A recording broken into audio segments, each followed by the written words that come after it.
Hello everyone. So what I'm going to be talking about today is, as in the unit, we're going through the planning stages of a project.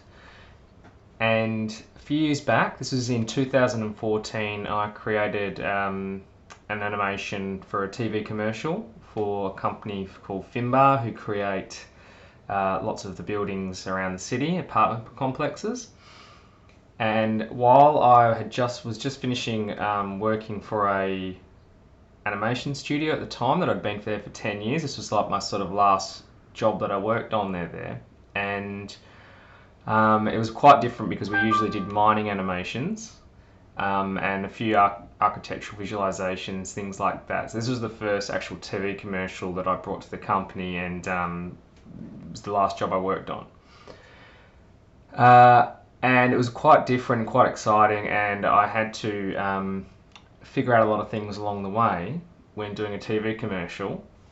And so just like you're about to start figuring out how to do something for the first time, this was my first encounter as well, and the things I had to do to get around obstacles. Now I'm going to play the actual TV commercial.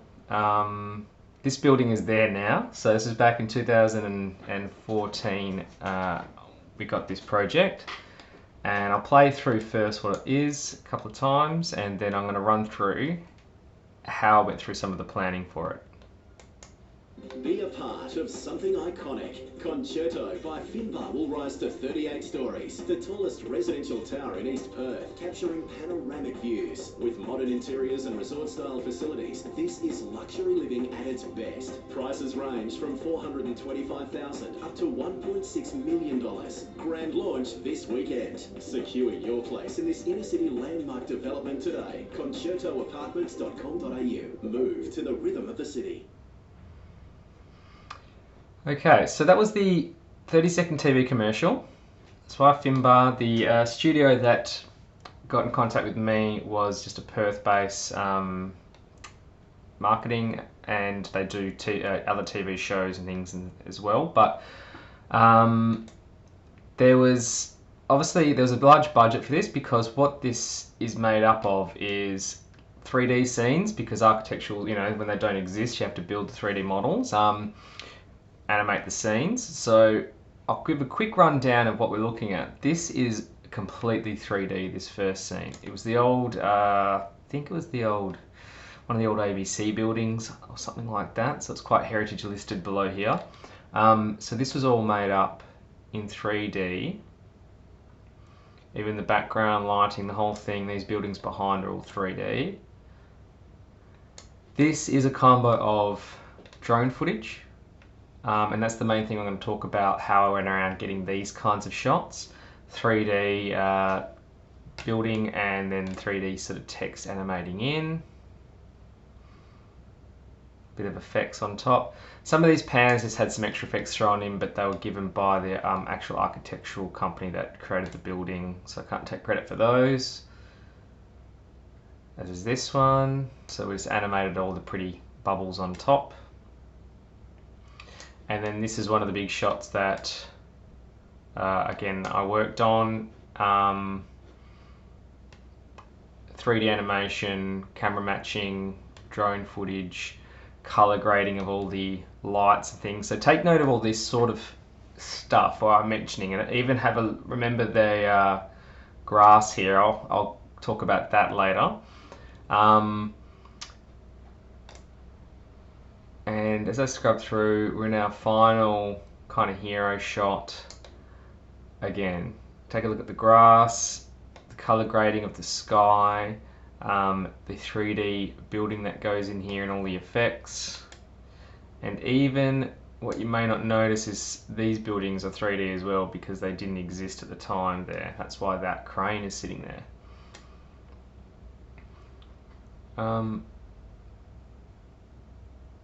And that's the commercial. So what I'm going to show is what we go back a few steps and show what I was started with. First thing we were given was a storyboard from our client. So we're talking about storyboarding. this was a proper client storyboard about that scene, and this is then that sort of, we kind of created that animation based on these concepts they had.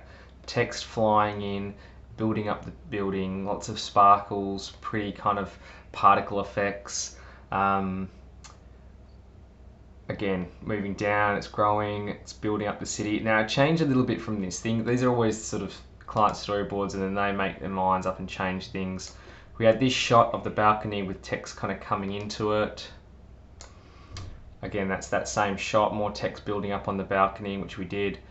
Some interiors, pool scene, the text and pricings, just as a bit of a flash kind of bubble effect. Then that pan in as the sun's kind of going down, a lot of like blue hues, nice sort of romantic type of colors on top. Concerto, it's obviously a sound of like music, so they really wanted to get that lively music kind of vibe about it. Again, they had a few shots here that kept coming in, panning around, and then there's this final shot, but with 30 seconds, there's just not enough time for what they had there, but you know, it's close to what they were going to go for. And then their final kind of still hero pan, which is what they mainly want. What we got given, aside from that storyboard, was a 3D model of the building, some 3D models of these buildings around it that were going to be there, so they could, when they visualize it, what it was going to look like. And I also received some of the architect's kind of where it would be sitting in terms of the height of the building and how it should look in position. And again, these are the other buildings that weren't there at the time. There's another angle from that front of how it would look and sit. They didn't have obviously all the other buildings in the background here, but it gives us a good idea of the scale and size from these points of view. And I think there's another one here, and again, this is them editing that shot so that how they might think it looks in the concept. And I think they used this as some of their promo pictures as well.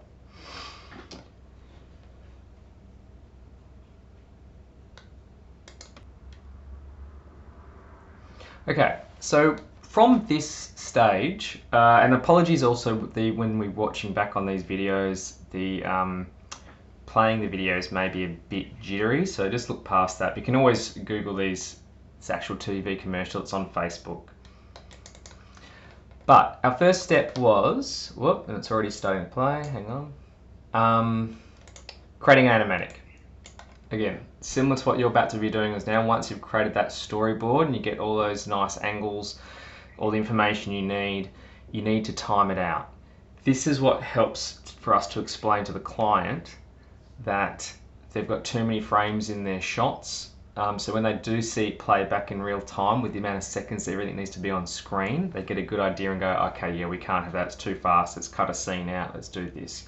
So that's what this animatic gives us. It gives the animators a chance to get a feel for just exactly how many seconds we have to work with scenes, so how fast a pan needs to be, how quick a zoom needs to be, but it also gives the client an opportunity to be able to say, yeah, no, we can't use that, it's too many things, let's edit it. And you know, most of the time if they're using an animator, they don't have someone that can put these videos together on site.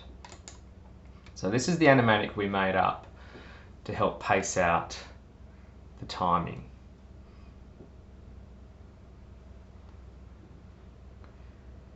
And a lot of TV commercials, you'll find most things are on for maybe even 2 or 3 seconds. You don't get much because you can take in a fair bit, but it's these pans that we had to sort of work a bit to say, we're going to have to cut, you can't zoom in the whole way through, and we really wanted about a good 5 seconds on that last shot. So there was a few edits from the storyboard to this animatic, but that's why you do animatics, to save yourself a whole lot of time and grief and money and work. So from that animatic, we got the go ahead, yes, we're happy with those timings. So now I had a guide for how long each scene needed to be. Again, I had my 3D file. So the next stage I did as the project manager and lead animator was we organised one of the clients and the drone people to be creating those drone shots. Yeah, not 3D Max.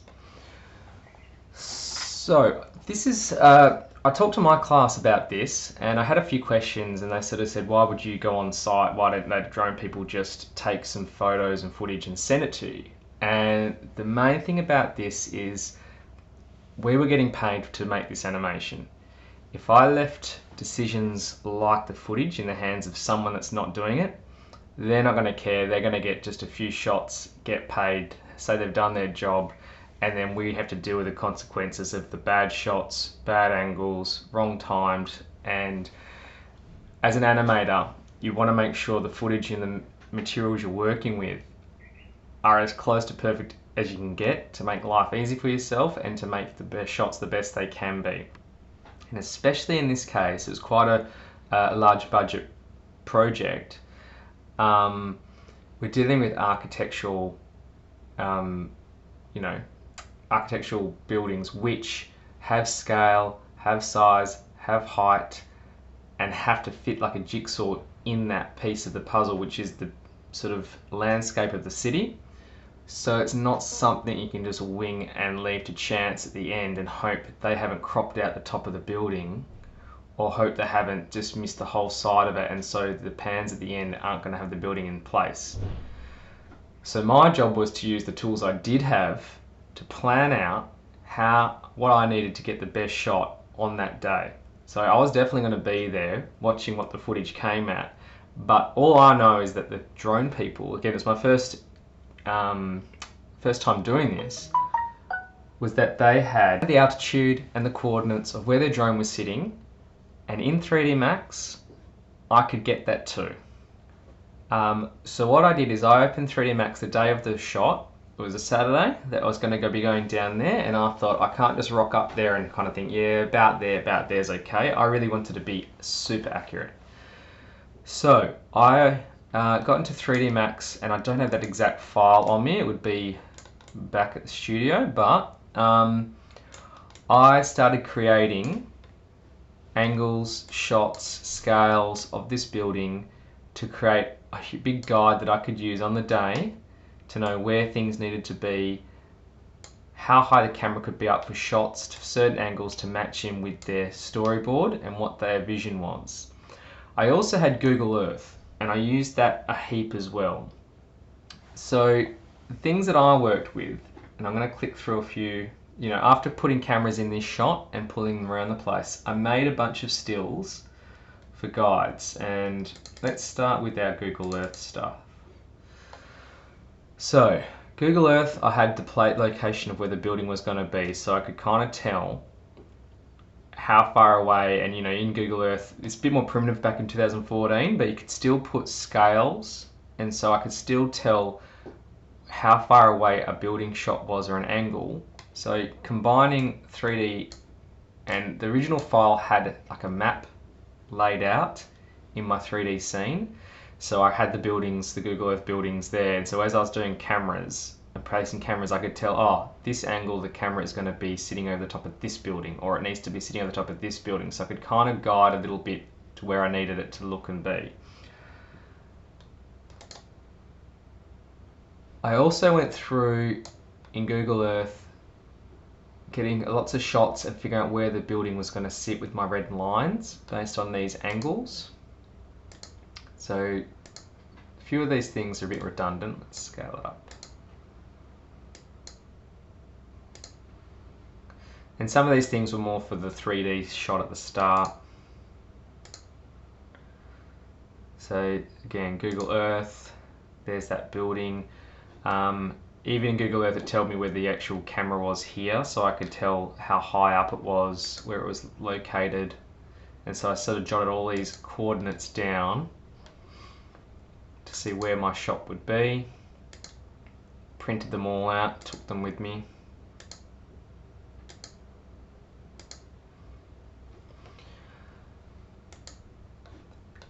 But the main thing I did was created these pictures. So this was telling me how high up each level was, so I could get roughly different shots of what the landscape would look like close in for like those balcony shots. It gave me an idea when the drone was looking at certain things and I was reading the meter on the drone footage, I could tell whereabouts the building was looking at and how high it was going to be. So I had to use my imagination and really went in there with a good visual of what the building looked like where.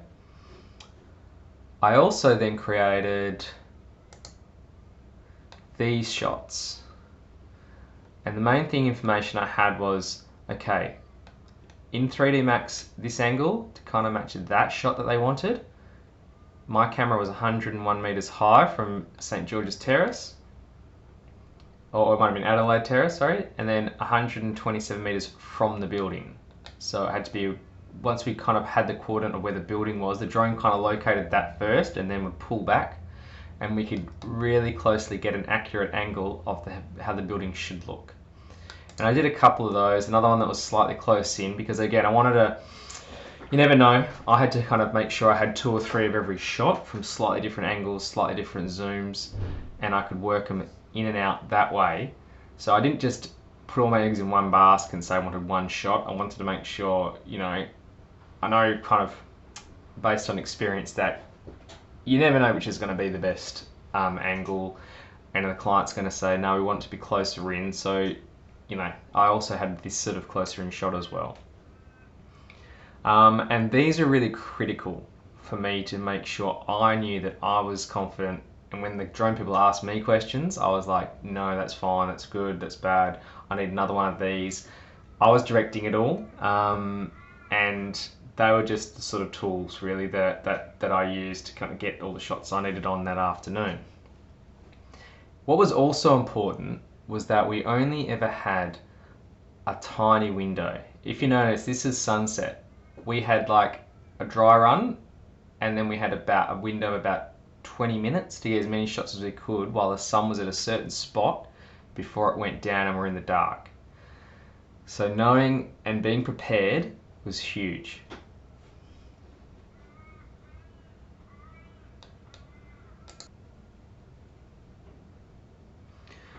So I'd done my planning. It was Saturday afternoon.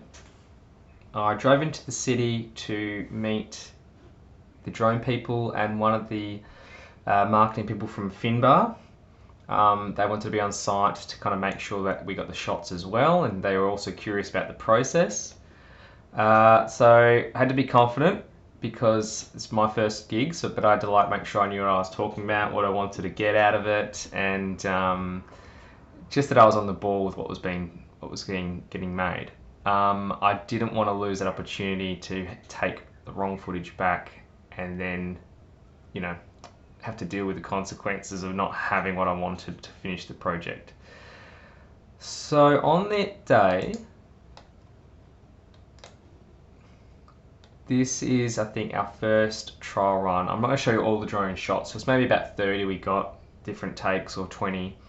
But here's one of the first shots. There's me, there's the drone guy, the other Finbar person's not in this shot, I think they're in the car.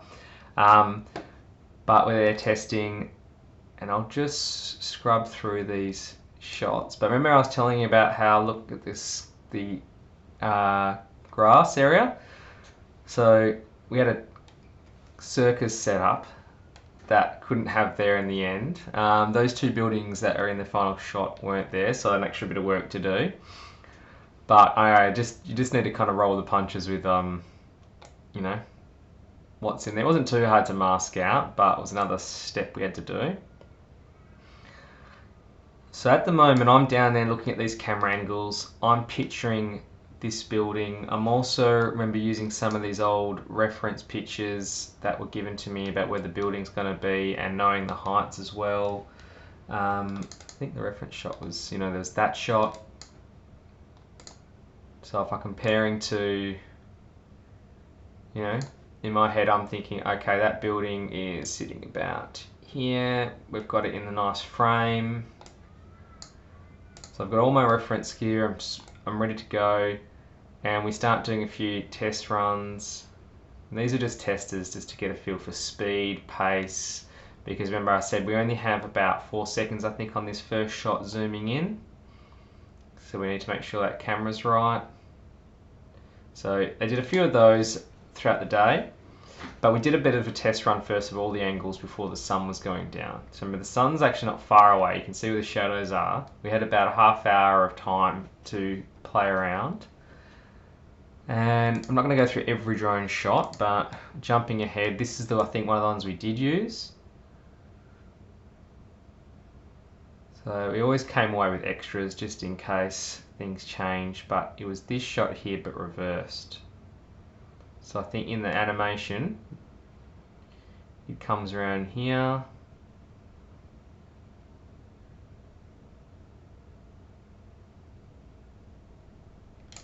So I think the crane's there and there's another 3D building on that side, but that's where the building sat in that zone.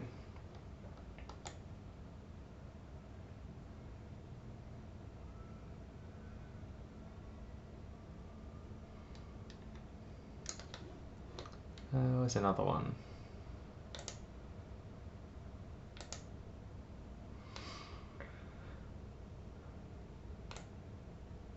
I'm just scrubbing these so we don't have to play them, but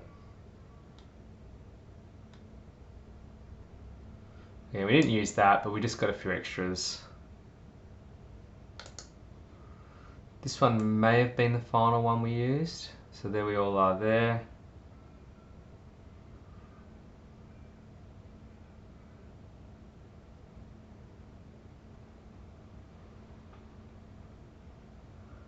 And again, I'm watching the screen down on the drone, checking out what that's looking at, just to see where this is heading in.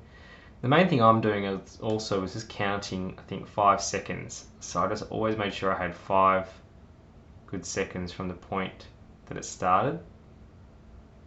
So if I play this to speed, that's awful.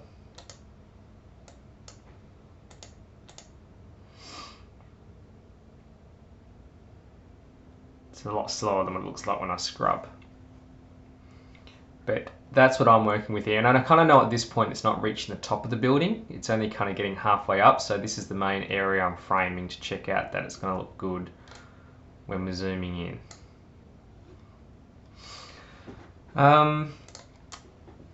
That's a lot of the planning type side. I'll play the video again and just go through a few more things we did along the way. Now you've sort of seen the pieces of the puzzle and what we had to work with.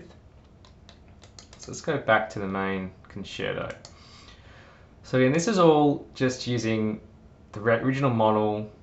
I spent hours texturing it up, adding trees, adding people, adding lights, trying to match that sort of same sunset light with the HDRI map.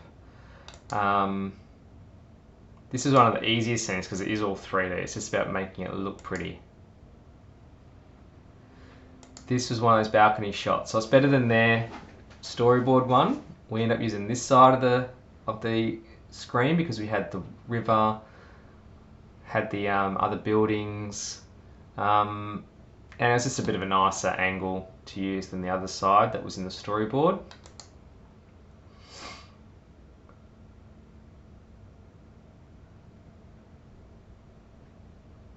But I think for that shot as well, I'm just looking at the camera movement.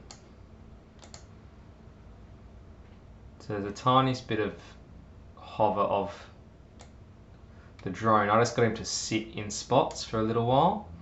So it wasn't a still image, he was just sitting there hovering.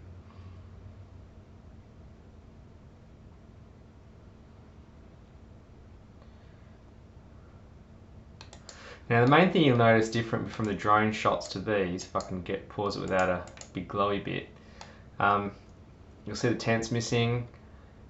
You see all this color grading that went down, really just putting sort of purple hues, golds on everything, make it look a little bit fancier. And you'll see how that camera angle, that's why even though the building's taller, I was sort of framing it about there so that it's building into the sky, into that empty space. I wonder if I'm still down there or I masked ourselves out. It's hard to tell because it's so dark now, but we're down there somewhere. And then this is that final camera, and again that's I think a 3D building there that wasn't there before. And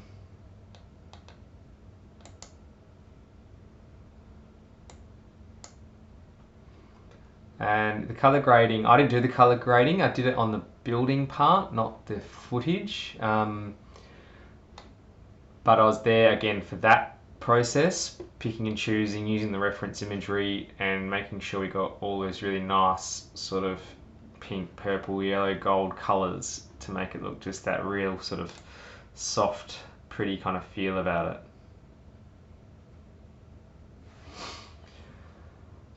So yeah, I won't get into all the camera matching stuff. That was, again, another step, another process to do, but it wasn't too tricky once you had the right bit of footage and you'd edit it all down to just get that last few seconds you need to camera match.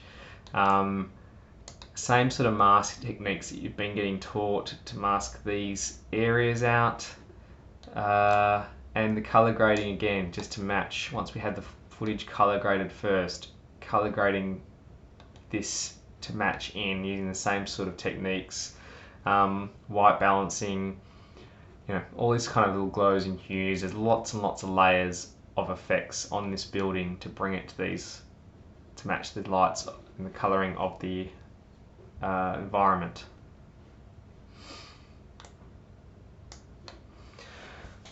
Well, that's it. Hopefully you kind of learn a lot about the process and how important all the planning can be for any project when you're doing special effects and combining footage, 3D, motion graphics, all these things when they do come together. And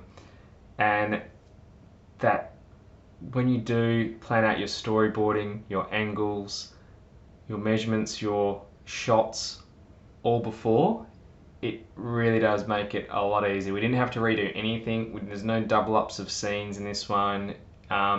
In the real world, when you're dealing with clients' dollars and their time and your own time limits and deadlines for when things are going to have to go to air, you just can't afford to not plan. Spend those hours and those bit of time earlier on.